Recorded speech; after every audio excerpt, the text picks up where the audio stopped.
Hello and welcome to the detailed discussion of the mains 2025 questions from GS3 specifically to the economy and agriculture section. So a total of 9 questions were asked. So we'll see a particular model answer, what could have been the answers to those questions, and we'll see the questions in details. So the first question which was there was the first question from the paper, that is distinguish between the Human Development Index HDI and the Inequality and Adjusted Human Development Index that is IHDI with special reference to India. So this was a kind of a question which tried to combine the basic concept behind the inclusive growth, and one of the indicators of inclusive growth is HDI index, the ranking which is devised by the UNDP through Human Development Report. So in the introductory part, you could have written about the current ranking for India in the latest HDR report, that is 130th rank, and India has been hovering around about 130 to 135 in the past 7 or 8 years. You could have, if you knew the score also, you could have written the HDI composite score at 0.685. So that is in terms of the development. So if we talk about the introduction, that could have sufficed. As far as distinguishing between IHDI and HDI, you could have started that HDI measures things on 3 parameters, that is health, education and standard of living. Within health, you could have talked about the life expectancy as the indicator. In education, that is mean years of schooling and average years of schooling. These are the two indicators, and both averaging of both those values, we get the education index. Then standard of living is GNI per capita based on PPP basis. So these are the indicators. And as far as inequality adjusted, so the basic formula through which inequality adjusted HDI is calculated is Atkinson measure. You could have mentioned, if you knew this, Atkinson measure. But since this is a more statistically driven way to calculate IHDI, you could have given references about IHDI within these indicators. So as far as health is there, you could have talked about the tribal status or NFHS data, NFHS 5 data, about how the infant mortality rate or the maternal mortality rates among the discriminated communities are higher than the generalized population. Similarly, in terms of the education, you could have talked about the literacy rate. Literacy rate taking into consideration male and female, where male, considering the recent data, if we are not going back to the census 2011, since it is very old data, recent data that was brought out was male literacy rate at 84% and female at 70%. However, this has gone down, the gap has gone down, but still there is a substantial gap between male literacy and female literacy that shows the inequality levels. So IHDI tries to make sure that whatsoever is the development, whether it is improving the quality of life of the people or not, whether it is just a statistical value or whether it is an actual real life scenario. So what it does, it tries to eliminate the extremes and make it sure that whatsoever is the data anomaly which is being incorporated because of the extreme values, extreme positive values. For example, GNI per capita may look very good if, say, top 10 billionaires of India's income are also added within the per capita income. But those are extreme values. It does not mean that India's per capita income is very high. So to eliminate those extreme values, we have to eliminate those extreme things, and this is how inequality adjustments are done. In the same manner, standard of living, you would have talked about the Oxfam report or the World Inequality Lab report that says that 1%, top 1% hold 21% of income, and bottom 5% pay more GST as compared to the top 5% income earners. So in terms of these value, you could have said that inequality adjustment is needed. And the idea is, why is it needed? Why is it needed? It is needed because IHDI reflects real distribution. What is HDI? So if we trace HDI, or if we trace human development, it is an offshoot, it is a refined version of economic growth. Then from economic growth, since economic growth is just a statistical value, a quantitative value in terms of the growth in GDP, in real terms, whether India's total GDP last year was say 100 rupees. This year if it is 110 rupees, we see that there is a growth of 10%. But whether that 100 rupees are distributed in a way which is more inclusive or not, this is through tangible benefits, and we talked about quality parameters. So economic development came into picture, and from economic development we talked about how human lives, how individual perspectives are taken into incorporation. So in that way human development came into picture, from economic growth to economic development to human development.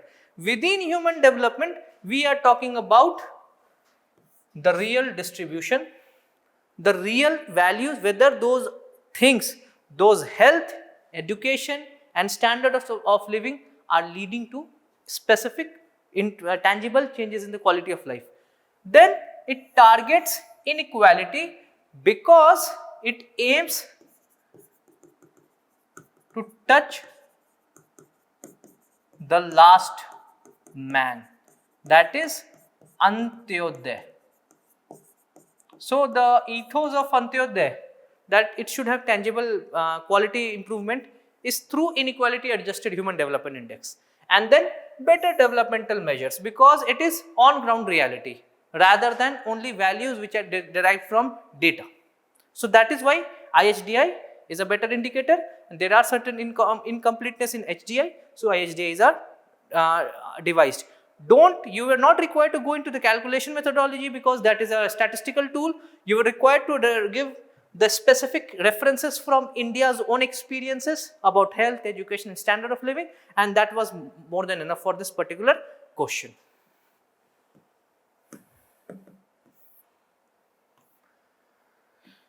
Coming to the second question. So what are the challenges for the Indian economy when the world is moving towards moving away from free trade and multilateralism towards protectionism and bilateralism?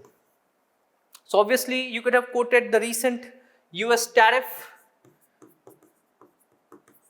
Intro could have been US tariff of 50%. Second, you could have also given example about China refusing supplies of rare earth magnet.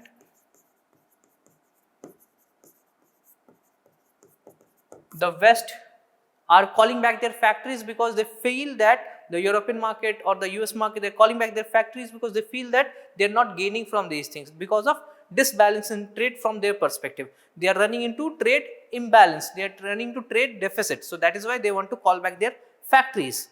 So that could have been the idea. Why the world is moving toward protectionism? Because they feel that the globalization has not led to the way it should have benefited the rich country, the Western world, from their perspective. So that is why they are moving back, because they feel that they are being cheated from the low cost manufacturing, the low cost destination which these emerging countries like India, Vietnam, Thailand, even China, Bangladesh, Pakistan, they offer, and they feel that they are not getting the due benefits which they envisaged when globalization dotted on the landscape from 1980s onwards. So this could have been the highlight. You could have molded your introductory part. Now it talks about what are the challenges before the Indian economy. The challenges before Indian economy, the foremost challenge is US tariffs. US tariffs, US has slapped 50% tariff, and it risks 85 billion worth of US exports. So that is a risk that India could lose out on the export earnings which they generally get from exports to US. The second is global trade slowdown. It is expected to go below 2.9%. So if the world is not trading, it means the world is not integrating. World is not integrating. World is looking inward. Every country is trying to create their own value chain. It is very difficult. If India tries to create its own value chain from scratch, everything from its scratch, it is very difficult for India to create. Okay. So that is one of the issue. Okay.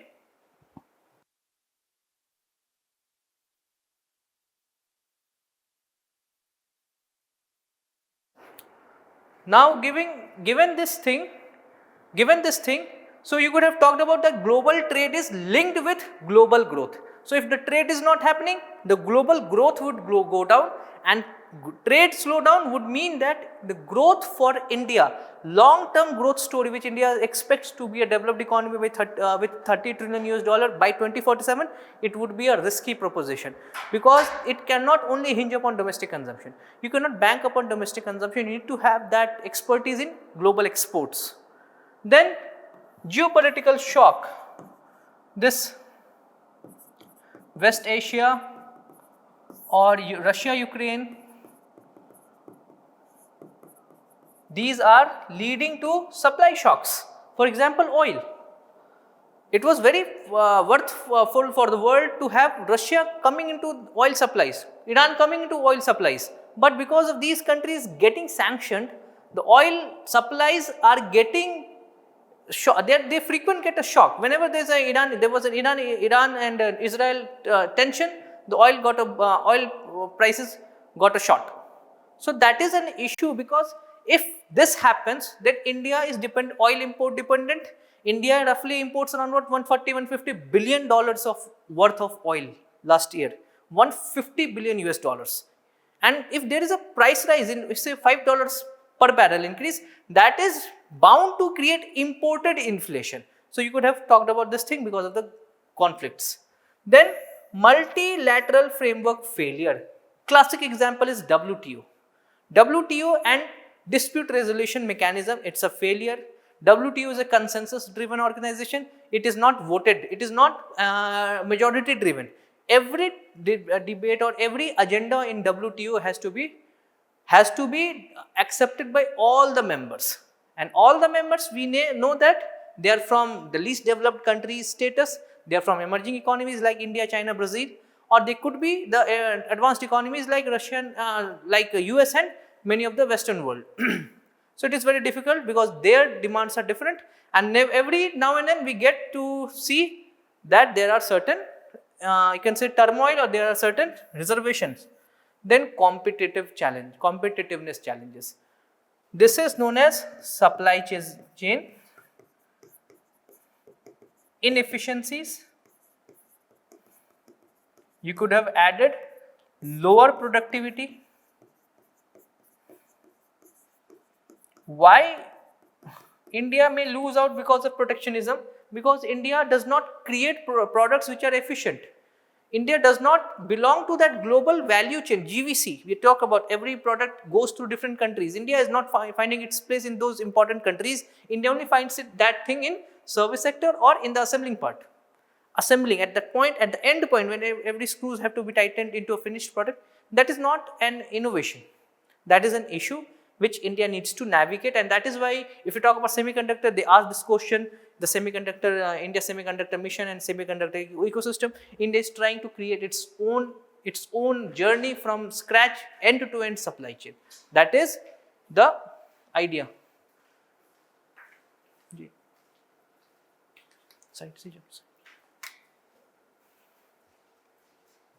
Okay, so this is the thing, and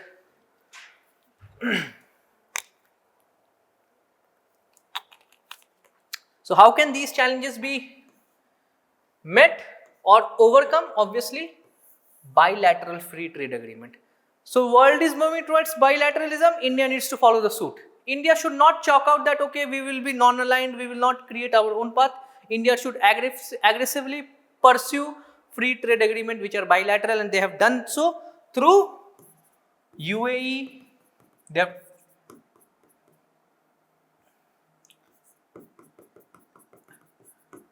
Then they have talked about the recent UK, they are in process with EU bilateral free trade agreement. Even there was certain talks about free trade agreement between India and US which got stalled because of certain issues like agriculture, opening India's agricultural sector. In US wanted to, they wanted to pressurize India to open their agricultural sector, which India said that they are not ready. Then domestic competitiveness, this is known as comparative advantage. Comparative advantage. We need to create products which are likened by the world. For example, China, even though labor wages are higher in China, they are increasing, but the way Chinese manufacture products, the finish, the fit, the quality, nobody can expect any other country to match that at that price. And that is why even if they want to move away from China, it is very difficult to move away from China because the way they promote themselves as a competitive manufacturing ecosystem. India needs to create that thing also. Then green transition readiness. We have talked about CBAM, EUDR.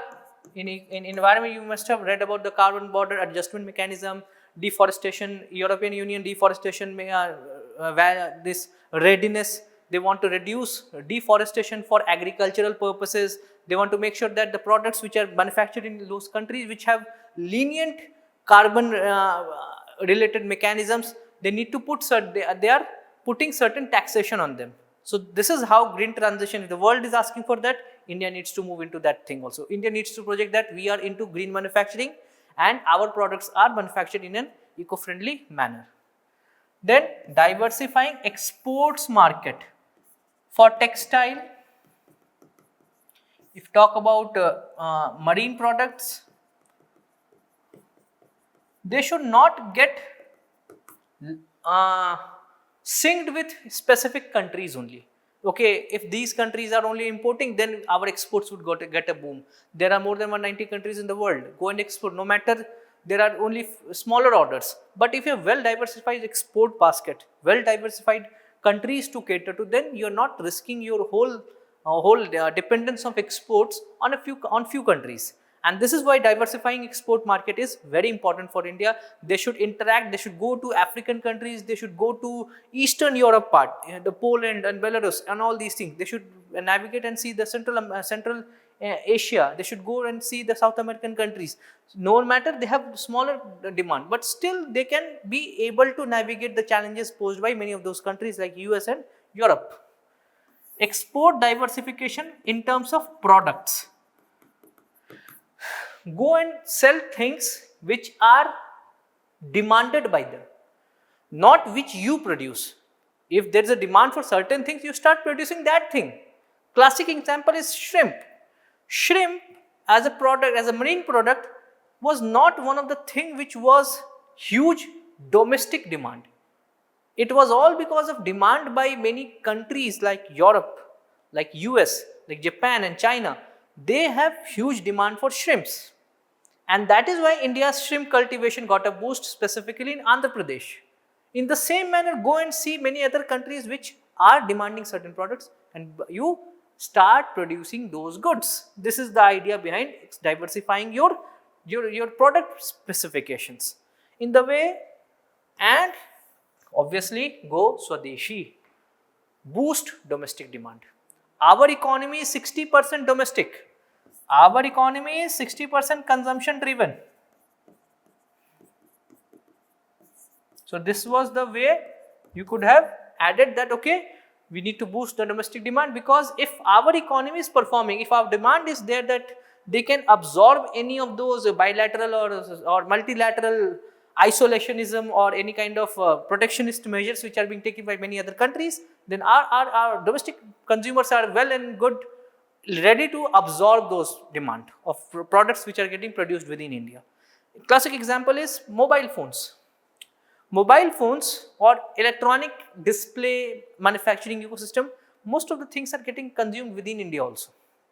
You talk of iPhone also, they are getting consumed in a huge manner within India, and that is why even if there is a lower demand of many of these electronic gadgets or products, our domestic economy will within in its capacity have the power to absorb these production. and well and good. That would mean that these companies, these factories which are producing these electronic manufacturing, they keep on running without the fear of the protectionist measures. So this is the way you could have summed up these things, and the answer could have been like this.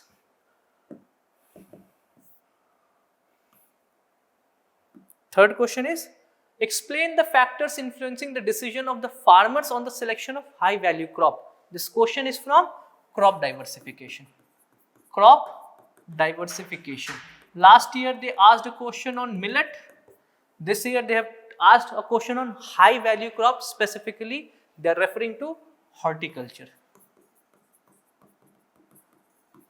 So you could have given the introductory part that India is one of the largest producers of horticultural products, first and second in many of those products.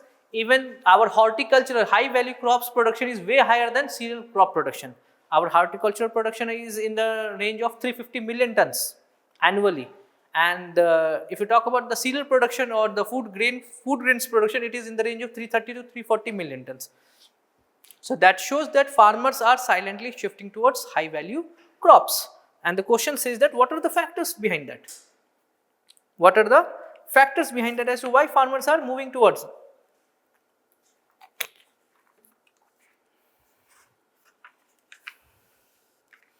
So the first is market demand. Huge demand and higher price. Higher prices realization by farmers in terms of horticultural products. So the supply chain in case of horticultural products, specifically vegetables and fruits, it's direct, largely shortened supply chain, less number of intermediaries and more price realization. Simple. More demand, more price realization, it means better margins for farmers. This is one of the core factor economics that governs why farmers are shifting towards high value products. If you talk about high value crops, the recent example is farmers are cultivating dragon fruit. So dragon fruit, they are cultivating lettuce leaf, which is used in burger and many other used in many of the continental dishes. They are talking about why they are growing these things. These are not staples of India. They are not rice and wheat. They are all growing all because there is huge demand. The prices are higher. They are getting sold at say 150, 200 rupees per kg, and the realization which the farmers get in terms of this is higher as compared to food grains. Second, climatic factors. Certain regions are known for specific crops, like tropical region of India is known for mango, and India's mango is loved all around the world. They get certain, so for example, mango, you could have quoted mango from India. For example, saffron cultivation in Jammu and Kashmir, it is known for this mango tropical region. Or if you talk about any other crop which is very famous, lychee in Bihar. So they are getting the margins because they are niche products. They are getting grown at specific locations because of the geography or the climate supporting those products. There are chances that there are certain products, we will talk about that. For example, orange, it is getting grown in the this region, Nagpur region, because of climatic factors. The climatic factors or the geographical factors of Nagpur is similar to if you talk about the Mediterranean regions. Because of the climate is quite harsh, it is quite hot climate, and orange is cultivated in huge numbers. Similarly, if you talk about the government policy, here you need to talk about the MSP, you need to talk about the state advised price, favorable, fair and remunerative prices. For example, Uttar Pradesh grows sugarcane. Why sugarcane is grown in huge number? Because huge area, all because the government gives state advised price which is higher. So it means that farmers are getting better values for sugarcane production. For example, corn cultivation or maize cultivation in Bihar, the MSP on maize has been way higher, and there is huge uptake of maize, all because of ethanol production, and they are cultivating that thing because of favorable government policy. Because of this biofuel policy, the cultivation of maize have gone like anything, all because of the government policy which is giving them the support, and they are moving towards maize cultivation rather than staples like rice and wheat. Irrigation facilities, specifically micro irrigation. So micro irrigation facility gives boost to exotic crop production. Exotic crops which are sold in international market, gourmets, those products which are used for making expensive dishes, they are getting grown because there is huge market and because of the facilities of timely irrigation, sensor based irrigation, technology come into picture. So it is more like precision agriculture which is leading to growth of high value crops, farmers moving towards high value crops. You must have heard about vertical farming. Vertical farming is an example. Every now and then you must have heard that a farmer is growing saffron, is growing expensive exotic crop in a small area, in a small greenhouse area and earning in lakhs. They have left their job and they are earning in lakhs. Although many of the stories are quite cooked up, still it is a relevant story because people are earning because of better science and tech coming into picture and irrigation facility coming into picture. Then market linkages, forward linkages, strong supply chain. So what happens that if the downstream market linkages are better, the post harvest infrastructure is better when it talks about the procurement, storage, distribution, and in the way market is giving a sustainable signal to the farmers that okay, whatsoever crops that you are growing, it is getting consumed. So price and demand, they are in sync. Price and supply, they are in sync. It does not lead to any inflationary or deflationary pressure. If you talk about microeconomics, you must have heard about this demand and supply mismatch that leads to inflationary or deflationary pressure, and that leads to price changes, inflation coming into picture. In the same manner, the same concepts works in this. If there is sustainable demand of a particular crop, example, it could be potato, it could be onion. Apart from any climatic issues, the sustainability of demand of tomato, onion, potato, top crops, tomato, onion, potato is quite fixed, or it's predictable, and that gives us an indicator to the farmer that okay, the price stability would be there. They will not think of glut in the market. What happens? Why farmers move away from any crop production? Because there is glut in the market. Suppose in 1 year the prices moved up like anything. They did not know that the prices have gone up because of certain hoarding or certain market manipulation which are being done by the stockists. Rather than the demand, it is by these externalities which are coming into picture. Now the next year they start growing, they increase their acreage for a particular crop, and they feel that the demand is not very high and it is oversupply in the market. That leads to supply glut. Glut means price crash. Price crash means they will not get good prices, and because of this market linkages which are poor, the market information which was coming from the demand end was very poor, that leads to losses. And in terms of high value crops, the demand and supply have match rather than mismatch. Then export earnings, as I told you, classic example you could have given here is basmati.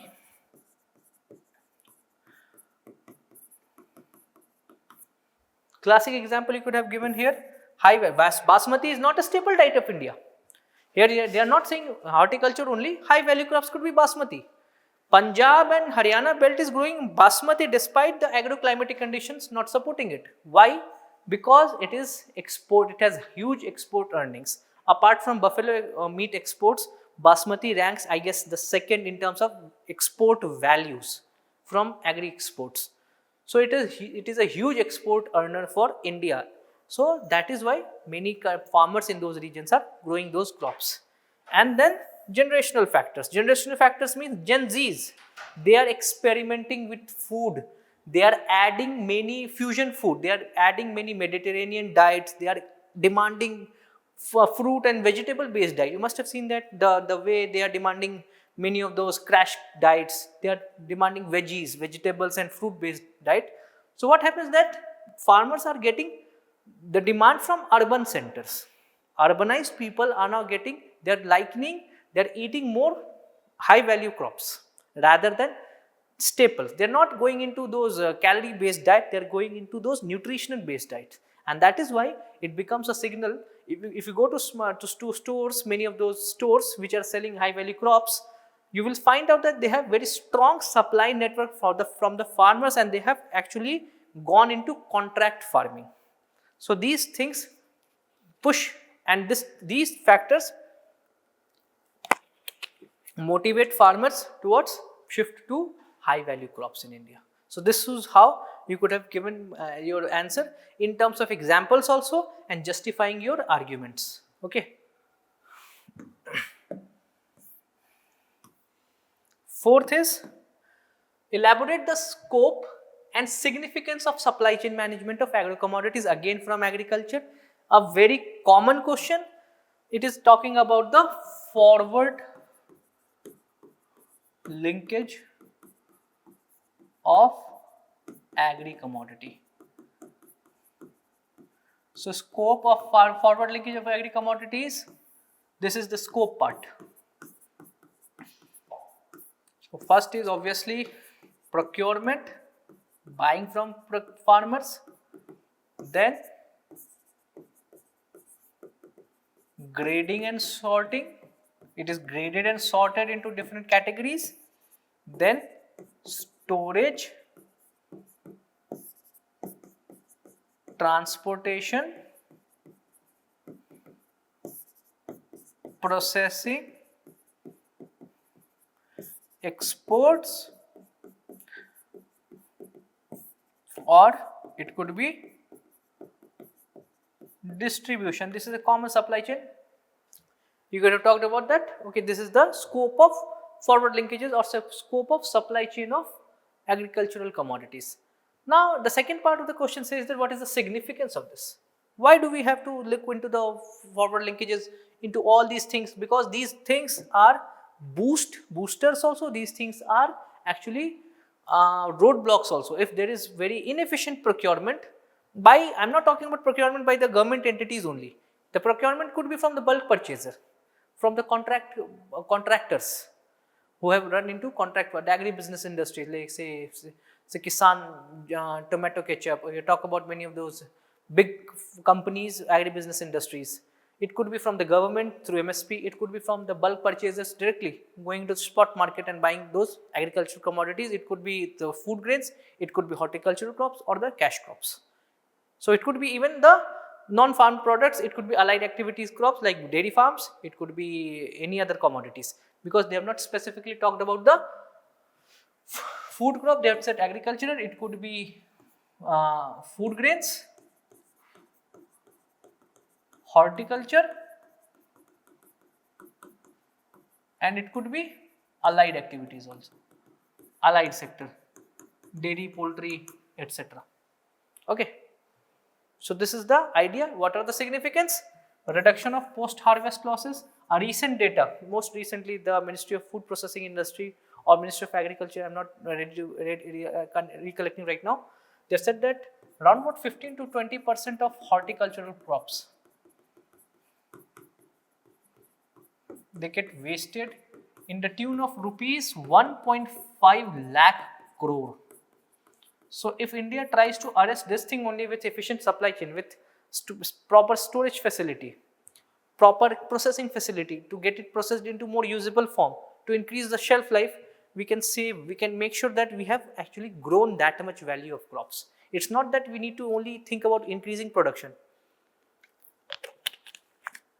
It is also about making sure that the post-harvest losses are reduced. Then boosting farmers' income.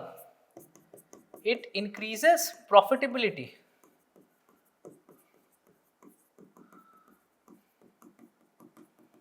Price stability. Why? Because there is a sync between demand and supply. Demand and supply. Because what would happen that if this distribution is very good, they will ask from processors, I am running short of product, there is huge demand, if my stock is lasting, give us whatsoever you have processed. They will process. Then they will go and say that, okay, storage and transport, logistics, okay, where is the stock? So they will maintain the stock, because the processing industry, I am not talking about the food processing only, it could be primary processing, just cleaning and grading and sorting. This is also processing only.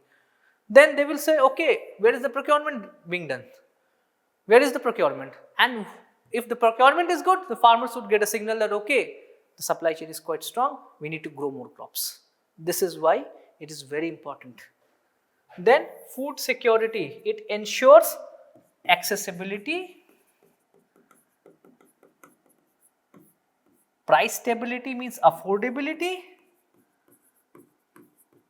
and third is stability. Stability, it has to be available, there has to be stability in the availability. It should not be, okay, in 1 year it is available and in next year there is a stock out situation.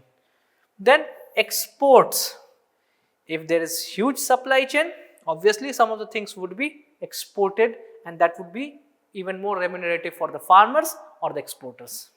And that is why if you talk about many of the farm products, they are specifically grown for exports. They are specifically grown for exports. I'll just give you many examples. Horticulture products, like in regions like in Maharashtra, specific crops are grown for exports only. If you talk about Alfonso mango, that is grown, top class mangoes are grown for exports purposes only. Then entry into high value crops. If the supply chain of agricultural commodity is quite strong, if the profits are quite strong, the farmers would move from rice and wheat system. Over dependence on rice and wheat cultivation, they will shift towards high value production if this is very strong. Okay, so this is the idea behind this particular question. Coming to the fifth question. So if you talk about the fifth question, it says that explain the fiscal health index. So this was released, this was a new index. So introductory part, you could have talked about the recently introduced new index by Niti Aayog. It grades 18 states fiscal parameter.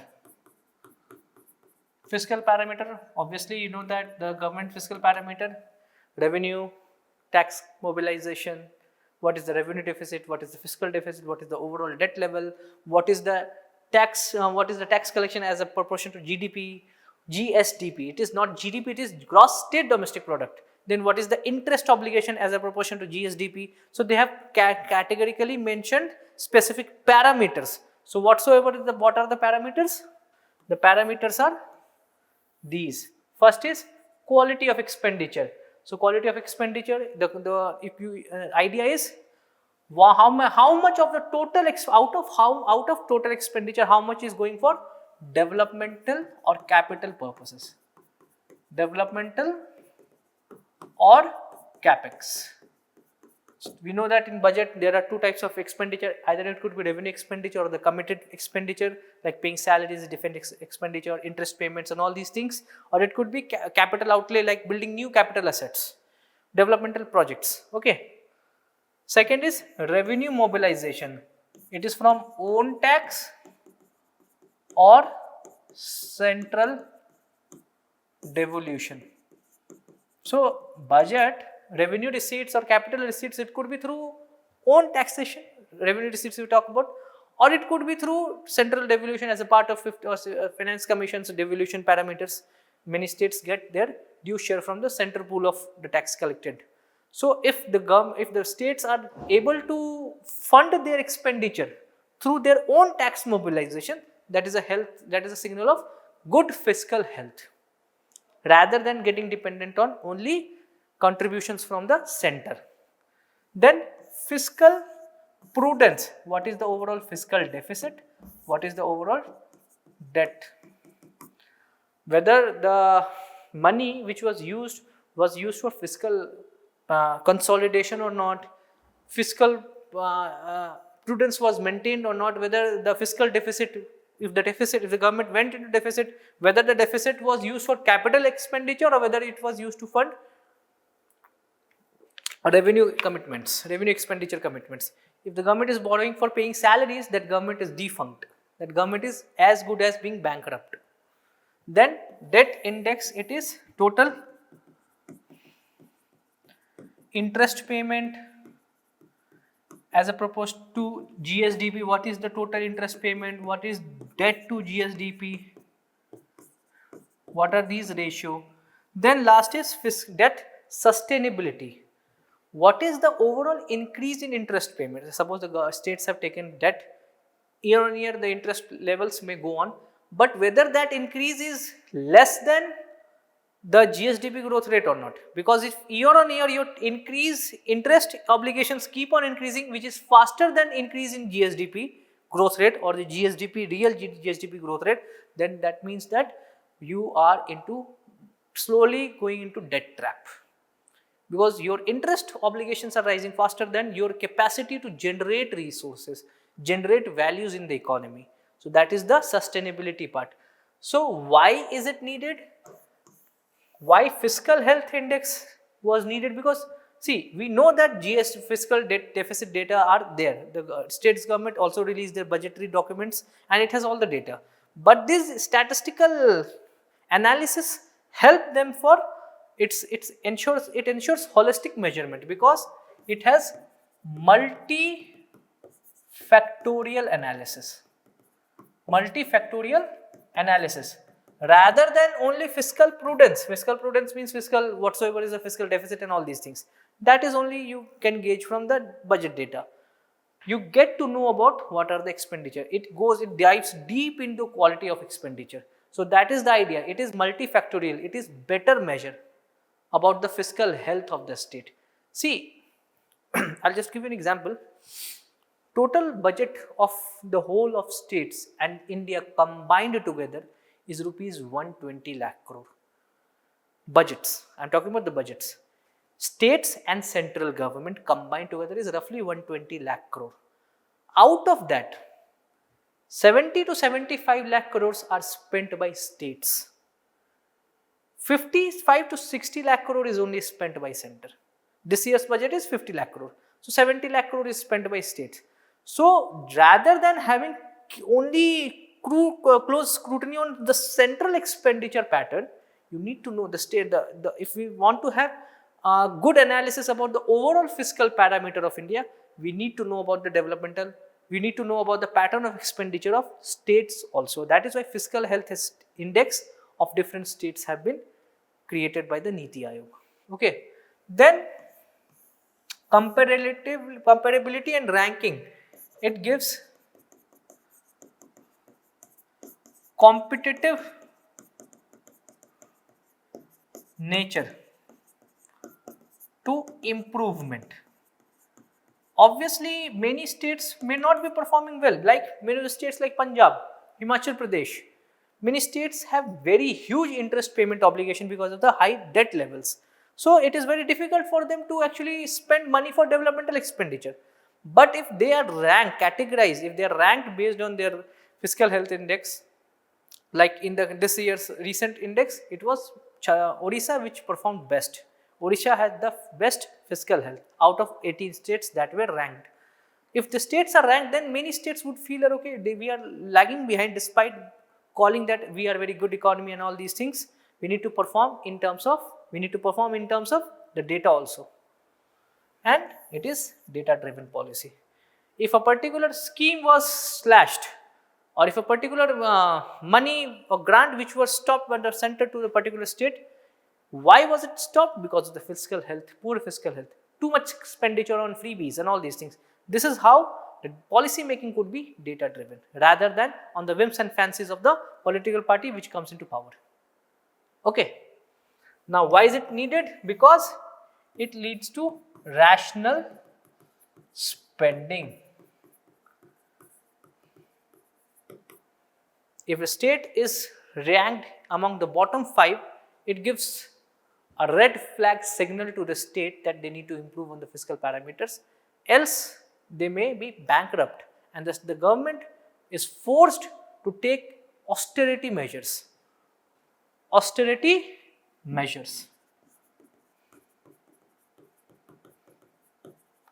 measures mean they tighten their purses rather than loosen their purses. They reduce their wasteful expenditure. They do have a close scrutiny of the expenditure, whatsoever is the expenditure in terms of subsidies or many of the wasteful revenue expenditure that they are doing, they will cut those things. Then borrowing and incentives. One of the finance commission had talked about that many of the devolutions which are done by the center towards states must have the borrowing part. What is the borrowing part of the states? Why, for what purposes the states are borrowing? Because, and that should be a kind of incentive for the states. Like some states which are using the borrowing for funding developmental expenditure, the quality of expenditure dimension. If they are doing better, they should be incentivized in terms of even better devolution. If a particular state is actually using that money for running specifically politically motivated, say, welfare measure or the freebies, then that state should be punished.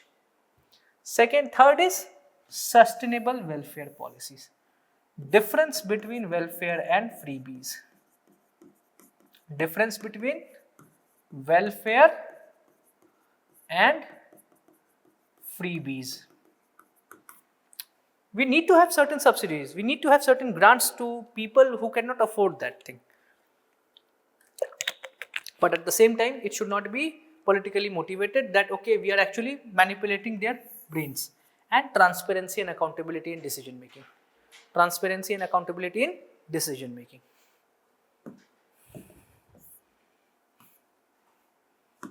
The sixth question which was asked was, discuss the rationale behind the PLI scheme. Rationale behind the PLI scheme. Why was this question added? Because this was the 5 years of PLI. PLI was launched in August, September in 2020. I guess in the Atmanirbhar Bharat package, a part of that, as a capital linked subsidy for increasing the incremental manufacturing sales from India. If a particular plant, if a particular company is shifting their bases to India and increasing their sales from India, they will get certain capital subsidies. That is the rationale behind PLI. That is the main idea behind PLI. This question was only asked for after 5 years, because now we have the data in terms of the whatsoever it was the promises, what is the performance on ground. Okay, so that is the idea behind this. So it was a scheme which was up to 1.97 lakh crore and for 14 sectors, specific champion sectors, which had the potential to increase India's share of manufacturing GDP from currently 15-16% towards 25% as per the National Manufacturing Plan 2011. And it is continuation of the Make in India policy. So the rationale was correct market failures. So India was still getting trapped into low cost manufacturing, and even in those low cost manufacturing, losing markets of low cost, losing share of low cost manufacturing, like Vietnam, Bangladesh, China plus one strategy. Many of these companies try to shift their bases from China towards many other countries. So that was why this scheme was related. Increase FDI and tap China plus one strategy. So there was one idea that rather than having over reliance on China in terms of the global supply chain of manufactured products, we should have an alternate destination. We should have diversification. The global MNCs, they decided upon this, and they started shifting their bases, some of their capacities from China towards other countries, and India tried to attract those investments within its own territory through PLI scheme. Then exports, push the merchandise exports from India. Currently, we are exporting around about $450 billion US, $450 billion US worth of merchandise exports. We are not talking about the services exports. Total, we are exporting around about 825 billion. Last year, we exported 825 billion worth of exports. Out of that, 450 came from merchandise, goods. So we wanted to improve that thing. We have a long-term, medium-term plan In terms of the foreign trade policy, we have set a target of 1 trillion USD worth of merchandise exports by 2030. The overall target is 2 trillion worth of exports, total exports by 2030. It includes services and manufacturing goods both. For merchandise exports, we want to move it towards higher basis. Okay. Then value addition, entering high end value chain, deep tech manufactured products. We need to enter into technical textiles rather than normal garments and apparel. We want to enter into technical textiles rather than small auto components. We want to enter into EVs and battery components. We are one of the largest exporters of auto components from India. Gearboxes, pistons, sleeves, many other products which are exported from India because MSMEs are producing those things. But we want to enter high value demand of, say, batteries, induction motors and all these things which have higher values. So that is the idea. Then job creation, obviously. There was a target of 30 lakhs of total job getting created directly and indirectly total within the PLI scheme. We have performed better. We will be talking about the data also. And technology transfer, make in India. Make in India. This is the idea. It should be indigenous production. Our brand should grow. Just like Chinese brand, our brand should come up. Our own domestic manufacturing should come up. So in terms of investment, we have pulled more than rupees 1.7 lakh crores and sales more than rupees 15 lakh crores. Jobs and exports, we have done very good. We are one of the largest exporters of electronic manufacturing products. Mobile phones, we are the second largest producers and manufacturer and exporters of mobile phones. This has been the highlight. It started with electronic and display manufacturing and subsequently it was added, many other sectors got added. In terms of auto and automobile industry, we are also entering into top 3. We are currently within top 5, we will be entering into top 3 and we will be boosting our exports. For example, recently if we talk about Maruti Suzuki e-Vitara, that is one of the EV, it has been produced within India and it is getting exported to European market. So that is one of the idea behind the PLI scheme, how they are performing. Electronics and mobiles, we have, just as I have told you, we have produced like anything. Our domestic demand is growing also. At the same time, our exports are getting boosted. Like Apple manufacturing, Apple phones. We even surpassed the exports from China, the way exports from India happened. Then pharma and API, advanced pharmaceutical ingredients, which are the core components for those medicines which are produced. We are reducing our reliance on China. In 2020, there was huge crisis of API and that led to many of the critical pharma products not getting produced within India because India lacked those critical advanced pharmaceutical ingredients because we felt that we were dependent on many of those backward core components of pharma industry, and India being one of the pharma capital of the world, we started going into API manufacturing and PLI has boosted that particular thing.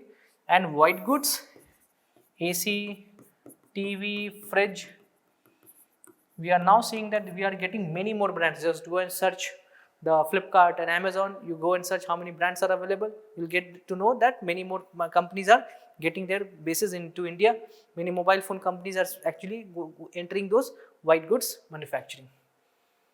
Now, in what way can the functioning and outcome of the scheme be improved? So, further improvements we are talking about. First is incentivizing domestic value chain. Incentivize domestic content in value chain. So, if a particular thing is produced as a finished product from in India, how much of this is domestically produced? That is, what is the domestic content? And if there is higher domestic content, that satisfies the technology transfer part, it should be incentivized more. MSME participation into formal manufacturing. They should not only be acting as an ancillary part, they should enter into formal manufacturing, core manufacturing, the Mittelstand model of Germany. That should be high-tech production. It should not be only ancillary production. Faster dispersal of capital grants, capital subsidies I would say.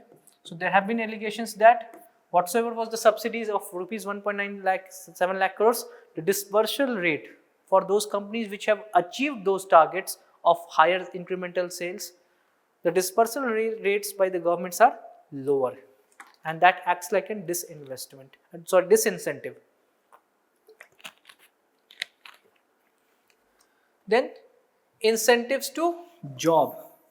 It should be labor intensive job production. Labor intensive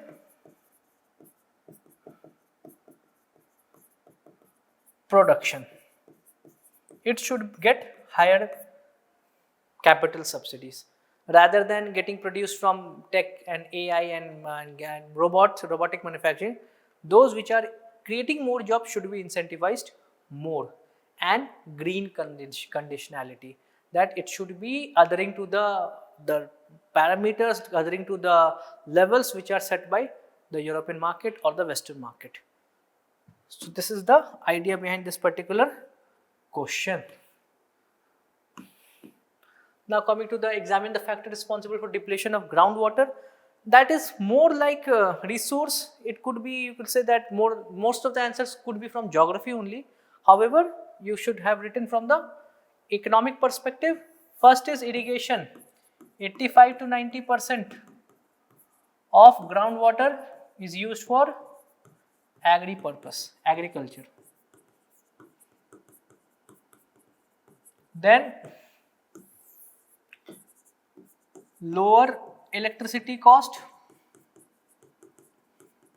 because many of the state government heavily subsidize the electricity which is used for agriculture purpose. So that leads to over exploitation, over extraction. Then poor irrigation efficiency, more surface irrigation. What happens that using tube well, water is spread on the farms rather than using precision agriculture, drip and micro irrigation system. So there is more evaporation, more wastage of water rather than being used by the crop. That is an issue. Urbanization, more potable use. You have house to clean, you have vehicles, parks to maintain, you have many other uses, many more clothes, people are working, so they are using laundry and all these things. So this is more extraction of water in urban areas, and most of the water comes from groundwater. So that is leads to over exploitation and depletion of groundwater resources. Loss of recharge because of encroachment,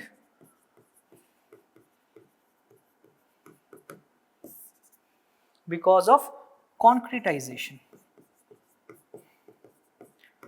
because of many natural aquifers, those ponds and all these things. You go and see Gurgaon, currently Gurgaon in Bangalore, what happens? Because of natural, those ponds and all these things which used to act like aquifers, they used to absorb, they used to work like sponge. Heavy rainfall, they used to go to, the runoff water used to get deposited in the ponds, and that actually used to also recharge the groundwater. That is not happening, all because these areas have been encroached upon because of the obviously syndicates with the real estate mafias. Apart from that, there is huge concretization. Every open spaces, if it is left open, if there is percolation that is allowed, then water would be reaching the water table. But because of concretization, that gets sealed and water runs off rather than getting absorbed in the ground. That is another issue. And climate variability, monsoon vagaries. Monsoon vagaries, that okay, monsoon is not adequate enough. For example, in the northern part of Bihar this year, it is heavy monsoon deficit, around about 20-25% of monsoon deficit. However, if you talk about the western India or the northern part, it's excess in the range of 25 to 30, even 40% of excess rainfall. Because of that also, that leads to issue of groundwater table getting disturbed, and groundwater pollution, industrial activities, leaching and all these things, poor maintenance, poor solid waste management, all these things lead to groundwater pollution, because the runoff, the water, the heavy polluted water, heavy metalled water, they also percolate to the groundwater aquifers. So schemes are Atal Bhujal Yojana, community led, it's community led groundwater recharge and all these things. Then Pradhan Mantri Krishi Sinchai Yojana, it has two components. First is more crop per drop or per drop more crop, basically micro irrigation and water shed development component. Watershed development component. The whole catchment area needs to be developed in a way to increase the sustainable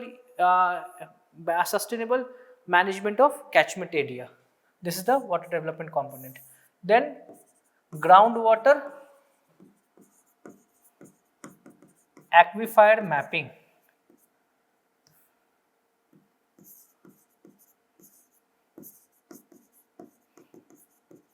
This is through NAQIM, NAQUIM.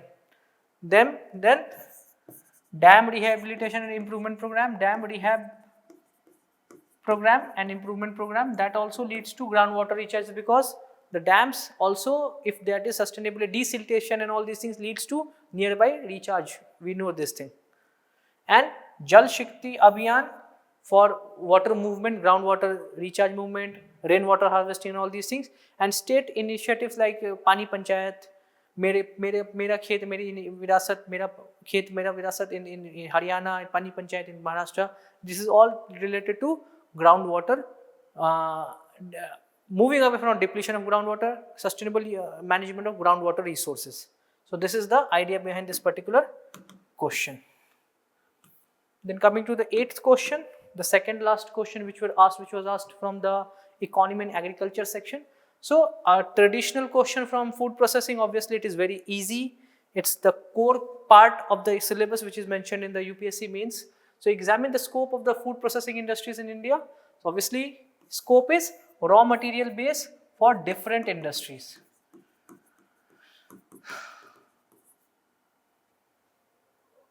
So food processing, raw material base for different products. So food processing industry acts like a raw material base of different products. It could be vegetables, fruits, it could be horticulture, it could be allied activities, and even food grains. Then market potential.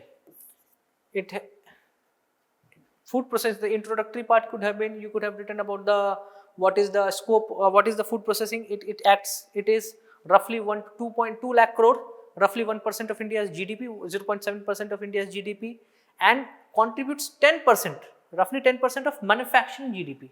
Manufacturing GDP, 10% comes from the food processing industry and employs more than 20 lakh people. That is the idea. So market potential, it has the potential to reach up to more than 5 lakh crore in near terms. Then exports, processed food items is one of the largest component of export earnings, apart from the buffalo meat, which is also processed item only, basmati and other processed items. Spices contribute one of the largest, it is the largest component. Then reduces post-harvest losses. As we have told you in the one of the questions of the supply chain of agri commodities, food processing reduces the post-harvest losses because of increased shelf life through primary and secondary processing.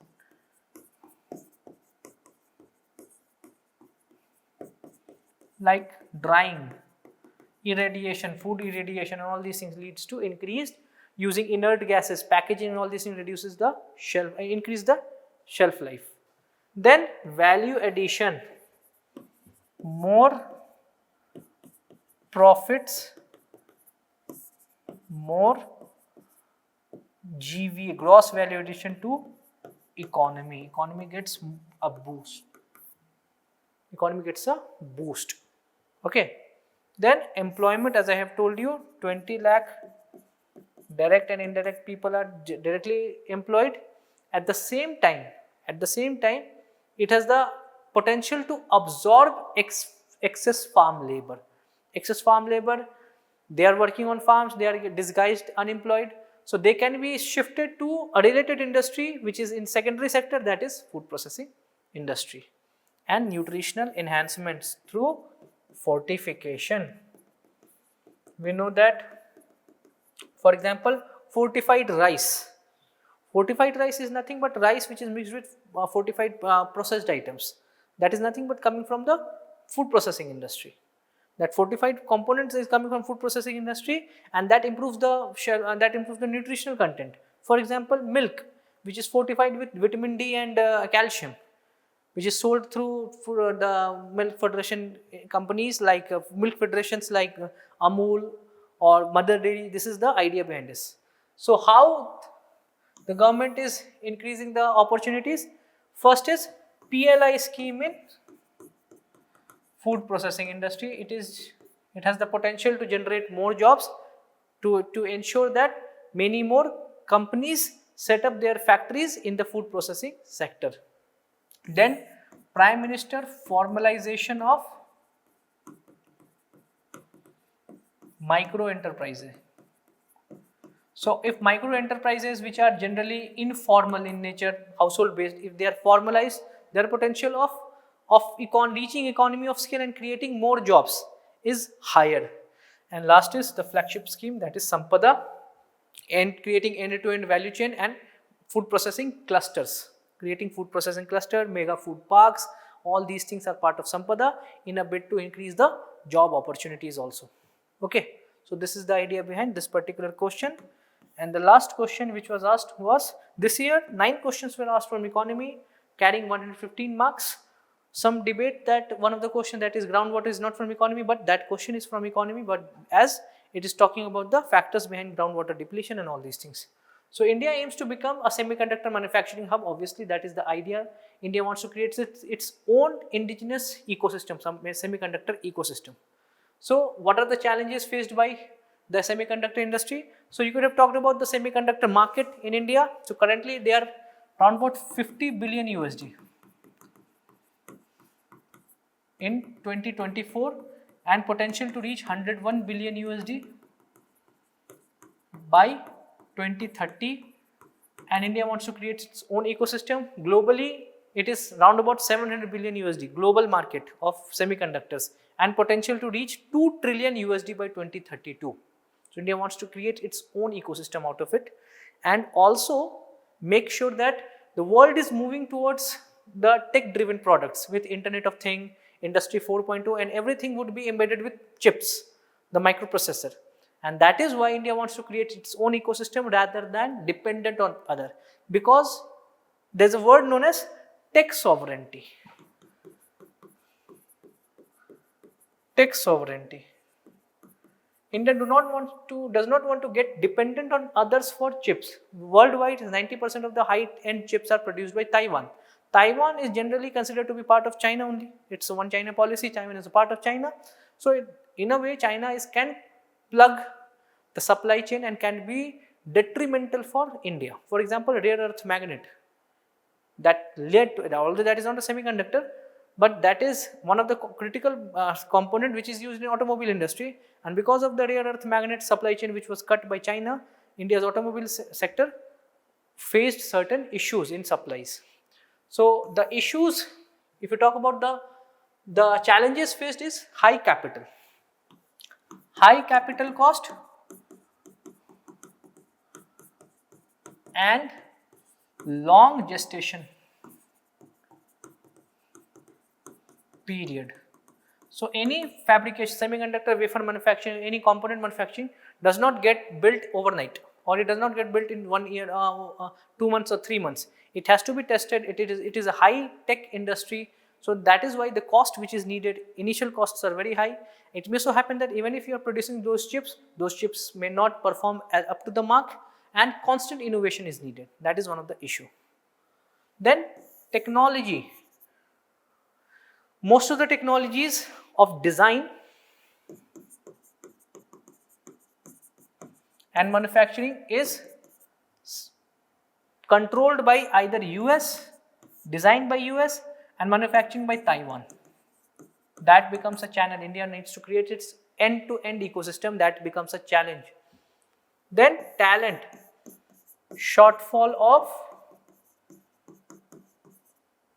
VLSI, very large scale integration engineers. Electronics engineer, we require semiconductor engineers, microprocessor designers, designing engineers. That is a challenge for India because we are dependent on others. For example, recently in one of the Xiaomi is one of the largest mobile manufacturing company. It called back its engineer from India because they felt that obviously Indians would get trained and that would be loss of technological superiority for China. They called back their engineers. So that is a talent crunch is one of the issues related to semiconductors also. Infrastructure. Semiconductor requires ultra clean environment. Ultra clean environment. Ultra clean environment. Second, round the clock electricity infra. So that is an issue. All these things are needed. And the supply chain has to be, transportation supply chain has to be very good. At the same time, semiconductor components, those small components, one is the transistor part, the components, other is the chip part, microprocessor. We need to supply those, we need to have those supplies of components also. It becomes very difficult. Then global competition, obviously you have big players like Taiwan, China, South Korea, Japan, US. They have their own ecosystem, matured ecosystem, and they can resist India's rise in the global supply chain of semiconductor.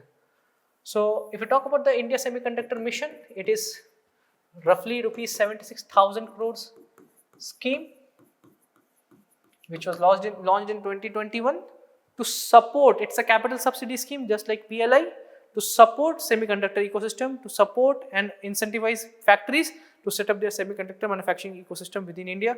Many companies like Micron Technology from US, many other Foxconn, they are setting their semiconductor facilities in India in collaborations with Tata Electronics and many other companies. Okay, then there is design linked incentive. Design linked incentive scheme for microprocessor or chip design, microprocessor design. So that is one of the thing. Again, capital subsidies or one-time grant is provided for the startups for microprocessor design. Recently, India has designed its first made in India chip, that is Vikram 32-bit microprocessor. It has been launched in the Semicon India 2025. Semicon India is one of the conferences which are organized by the India Semiconductor Mission along with the industrial experts and startups which are into the semiconductor ecosystem. So that is one of the component, and then we are going to global partnerships with global giants. And if you talk about the project approvals, more than 10 wafer manufacturing plants have been approved in 6 states, so as to make sure that we start the end-to-end, not only component, not only testing facility, but also semiconductor wafer, the semiconductor part, base manufacturing also. So this was all about the detailed discussions, the questions which were asked in this year's mains examination 2025 from the economy and agriculture section. Thank you.